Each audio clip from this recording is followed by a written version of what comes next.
10ویں صدی عیسوی کے بعد سے وہ نفرت کا دھارا صلیبی جنگوں کی شکل میں عالم اسلام پر ٹوٹ پڑا، اور اس کے بعد حال ہی میں جو فتح انہوں نے حاصل کی، نوٹ کر لیجئے کہ جہاں تک پروٹیسٹنٹ مذہب کا تعلق ہے، وہ تو دوران ویسٹ ایک تو کہتے ہیں یہ بھیڑ جو کاٹ جاتی ہے منہ سوج جاتا ہے، ایک یہ ویسٹ مخفف ہے، وائٹ اینگلو سیکسن پروٹیسٹنٹس، سب سے پہلے یہود نے انہیں شکار کیا، اپنا اعلی کار بنایا۔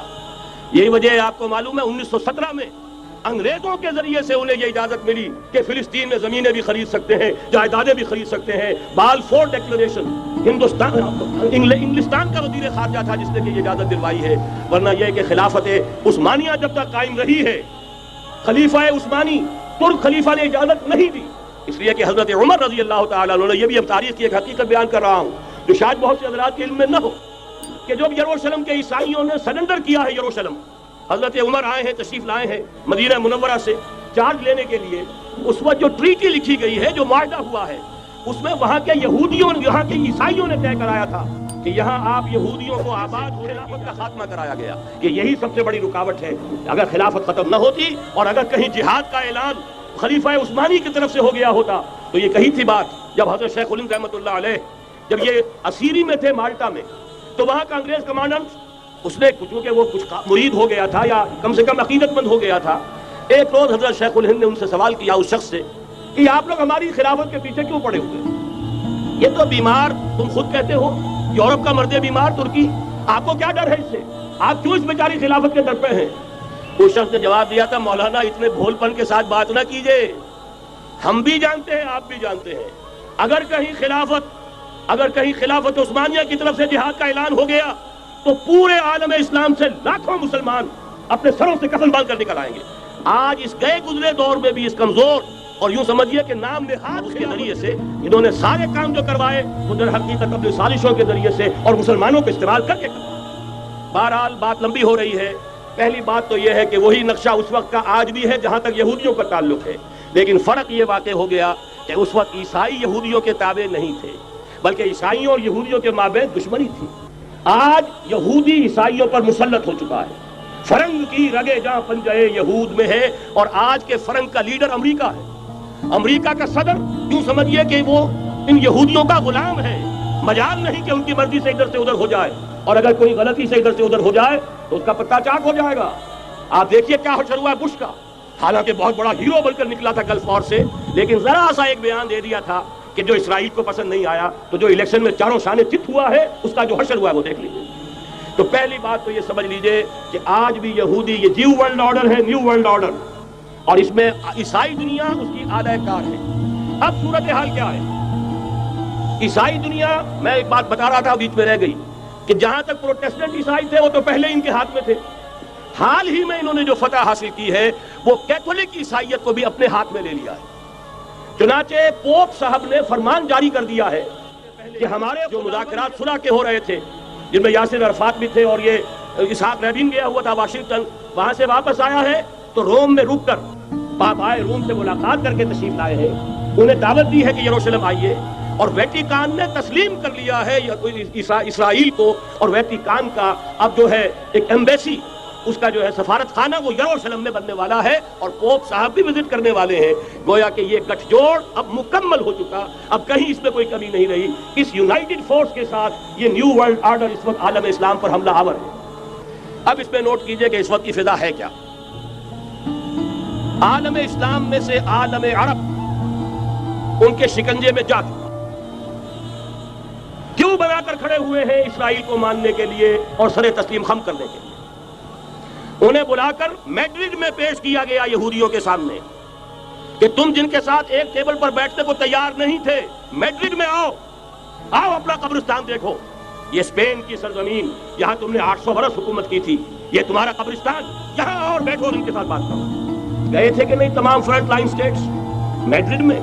حالانکہ کوئی بین الاقوامی کانفرنس کبھی میڈرڈ میں نہیں ہوئی، یا تو یہ واشنگٹن میں، بعد میں وہ سارے معاملات واشنگٹن میں چلے، شروع وہاں سے کیا۔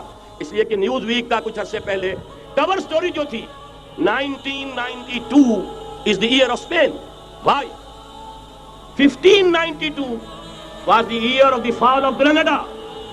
1492 میں 1492 میں غرناطہ کا سقوط ہوا، اور پورے آئیبیرین پیننسولا سے ایک ایک مسلمان بچہ بچہ نکال کر ختم کر دیا گیا، یا زندہ جلا دیے گئے، یا تہہ تیز کر دیے گئے، یا جہازوں میں بھر بھر کر. اور آپ کو معلوم ہے میڈیٹرینین کی حیثیت کیا ہے؟ خلیج ہے، ایک معمولی سی خلیج. ادھر سے اسپین کا ساحل قریب آ جاتا ہے، اسپین کے ساحل سے جہازوں میں بھرا اور نارتھ افریقہ کے ساحل کے اوپر پھینک کر آ گئے. پورے ہسپانیہ میں جہاں 800 برس مسلمان کی حکومت رہی، ایک بچہ بھی مسلمان نام کا موجود تھا. یہ تھا 1492 اور اب آیا تھا 1992. 1992 is the year of Spain. اسی لیے ورلڈ اولمپکس رکھے گئے، وہاں دلہن کی طرح سجایا گیا ہسپانیہ کو اور بلایا گیا، طلب کیا گیا، سمن کیا گیا تمام دول عرب کو، آؤ یہاں بیٹھو اور یہاں بیٹھ کر اپنے ان یہودی دشمنوں کے ساتھ مصالحت کی بات شروع کرو. بہرحال نوٹ کر لیجئے، عالم عرب جا چکا. کوئی دن کی بات ہے میں سنسنی پیدا. یہ سب کیا ہے؟ یہ مسلمانوں کی نفس دیکھی جا رہی ہے کہ کوئی غیرت اور حمیت نام کی کوئی شے باقی ہے. جیسے علامہ اقبال نے وہ نظم لکھی تھی عبد القادر روہیلا بڑا ظالم جفاجو کینہ پرور تھا، لیکن یہ کہ اس نے جو ایک ٹیسٹ لیا تھا کہ وہ جو عورتیں ہیں تیموری خاندان کی، ان میں کوئی رمق رہ گئی ہے؟ معلوم ہوا کہ نہیں، کہ غیرت نام تھا جس کا گئی تیمور کے گھر سے، ختم، غیرت نکل گئی. اسی طرح یودیا کی مسجد، اب چرار شریف، اور یہ کوئی دن کی بات ہے کہ اب مسجد اقصیٰ کا نمبر آیا کہ آیا. اس کے لیے پوری تیاریاں ہو چکی ہیں. یروشلم کا مشرقی حصہ خالی کرایا جا چکا ہے، اس کے اندر اب پورا تسلط یہودی کر رہے ہیں. یہاں تک کہ اب کہ یاسر عرفات صاحب نے بھی کچھ نہ کچھ جو ہے احتجاج کی بات کی ہے، حالانکہ اب تک ہر بات مان کر منقار زیرے پر تھا. لیکن یہ کہ ایک وقت آتا ہے آخر کار اسے بھی کچھ بولنا پڑ گیا ہے. لیکن یہودی اب پیچھے قدم ہٹانے والا نہیں ہے. ان کا تھرڈ ٹیمپل، تیسری مرتبہ ہیکل سلیمانی تعمیر ہونا ہے. نوٹ کر لیجئے، ان کے لیے وہ وہی کچھ ہے جو ہمارے لیے کعبہ ہے. ان کے لیے ہیکل سلیمانی بالکل وہی حیثیت رکھتا ہے جو ہمارے لیے کعبہ. وہ ہیکل سلیمانی ایک مرتبہ پہلے نبوکدنضر کے ہاتھوں مسمار ہوا، پھر سن 70 عیسوی میں ٹائٹس کے ہاتھوں مسمار ہوا. سن 70 کے بعد آج 1995 میں کتنے برس ہو گئے؟ پورے 1925 برس ہو گئے کہ ان کا کعبہ زمین بوس پڑا ہوا ہے. اب تک تو ان کا بس نہیں تھا، اب تو بس ہے کہ نہیں؟ اب ان کی حکومت ہے کہ نہیں؟ اب شاہ حسن ہو چاہے شاہ حسین، ان کے نوکر اور چاکر ہیں یا نہیں؟ اب انہیں ڈر کس کا ہے؟ لہذا کوئی دن کی بات ہے مسجد اقصیٰ شہید ہوگی اور ٹیمپل کی تعمیر شروع ہوگی. یہ تو بہرحال ایک نقشہ ہے. اگلا نقشہ آپ کو بتانا چاہتا ہوں، ایک دوسری تصویر ہے. یہ تصویر ہے زمینی، ایک تصویر ہے آسمانی. وَمَكَرُوا وَمَكَرَ اللَّهُ وَاللَّهُ خَيْرُ الْمَاكِرِينَ. انہوں نے اپنی سی تدبیریں کی، اللہ نے اپنی تدبیر کی، اور ظاہر بات ہے اللہ کی تدبیر سے بہتر تدبیر کس کی ہوگی؟ چنانچہ یہودیوں کی سازشیں اس وقت بھی ناکام ہوئی تھی یا نہیں؟ ظاہر بات ہے جاء الحق وزهق الباطل ان الباطل كان زهوقا. لہذا یہ آیتیں دونوں اعلان کر رہی ہیں کہ یہودیوں کی سازشیں بالآخر ناکام ہوں گی اور دین حق کا بول بالا ہو کر رہے گا. یہ تو ان آیتوں سے ظاہر ہے. یریدون لیطفئوا نور اللہ بافواہہم واللہ متم نورہ ولو کرہ الکافرون.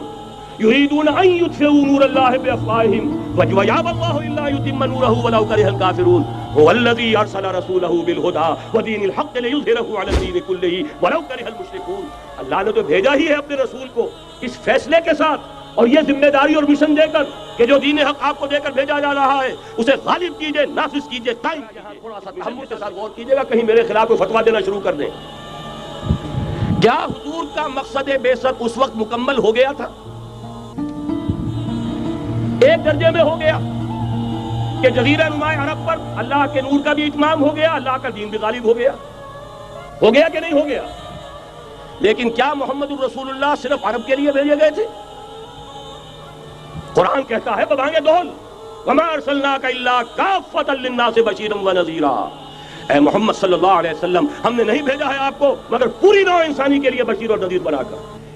تو جان لیجئے کہ یہ مقصد بعثت محمدی صلی اللہ علیہ وسلم بتمام و کمال اس وقت پورا ہوگا جب کل عالم انسانیت پر، کل روح ارضی پر اللہ کا دین اسی طرح غالب ہو جائے گا جس طرح کہ محمد رسول اللہ والذین معہ صلی اللہ علیہ وسلم ورضی اللہ تعالیٰ عنہم اجمعین، ان کے ہاتھوں سے، ان کے ایثار سے، ان کی قربانیوں سے، جن کا نقشہ آپ کے سامنے مولانا کھینچ چکے ہیں، ان کے ایثار، ان کی قربانیاں، ان کی محنت، ان کی جفاکشی، ان کی سرفروشی، ان کے جان تن من دھن لگا دینے کے نتیجے میں جیسے اس وقت غالب ہوا تھا کل روح ارضی پر غالب ہوگا، تب کہیں جا کر مقصد بعثت محمدی مکمل ہوگا. یہی وجہ ہے اقبال نے کہا تھا وقت فرصت ہے کہاں، کام ابھی باقی ہے. نور توحید کا اتمام ابھی باقی ہے، لیکن ساتھ ہی خوشخبری بھی دی تھی، یہ چمن معمور ہوگا نغمہ توحید سے، آئے گا وہ دور، یہ چمن معمور ہوگا نغمہ توحید سے، لازماً آتا رہے گا۔